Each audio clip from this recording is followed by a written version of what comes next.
So I sat in on exploring the shifting nature of LGBTQ plus student affairs work.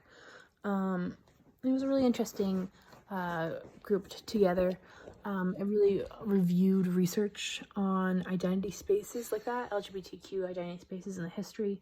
Talked about how many of the research was focused on whiteness, which is a trend I see in a lot, just like, and I hope it changes because, like in science in the beginning, all anatomy was based on male anatomy, but it's very different when it's intersectional now when we look at social things like LGBTQ plus research, and I just see it focusing on whiteness a lot, so they pointed that out, which was really like eye-opening. Also, like they talked about how the research, which was emphasized the climate, focused on the perception of straight students and how they towards their LGBTQ plus peers, and like they said that, and I acknowledge it, and it's disheartening because I think that with identity, it's very intersectional, so it's really hard to focus it on whiteness and straightness when you look at queerness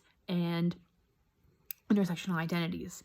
But they said looking forward, there's more research, so I hope to see that, but now it's whiteness research.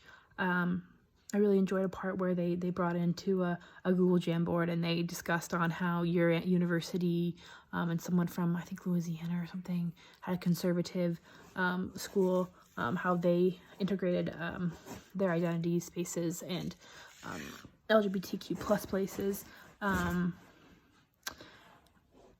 So, like, I really thought it was important they pointed out that, like, these spaces, the LGBTQ plus spaces on these universities are understaffed and all those things, but, like, I think it's important to know that even though you don't work in these identity spaces, which maybe someday I hope to work in, well, that LGBTQ plus people are not just in those spaces because it could be supportive for some and marginalizing for others because of their intersectional identities or experiences.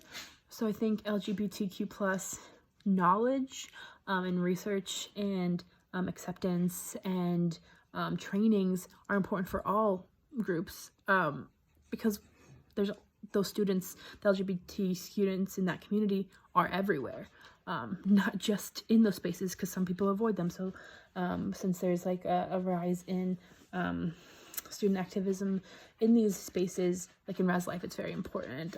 Student conduct is very important just to know those students. So taking this research with me in my journey, maybe to an LGBTQ plus space, or just using it in my daily life in higher ed student affairs would be useful. Very good video, very good chat. It was nice watching them and them asking questions. Then I had to focus on it and think how I'd answer them. So like, how do the patterns in the literature influence how I think about LGBTQ plus students affair work and practice? And I want to think about more intersectional literature and the push for that, and maybe look for that. So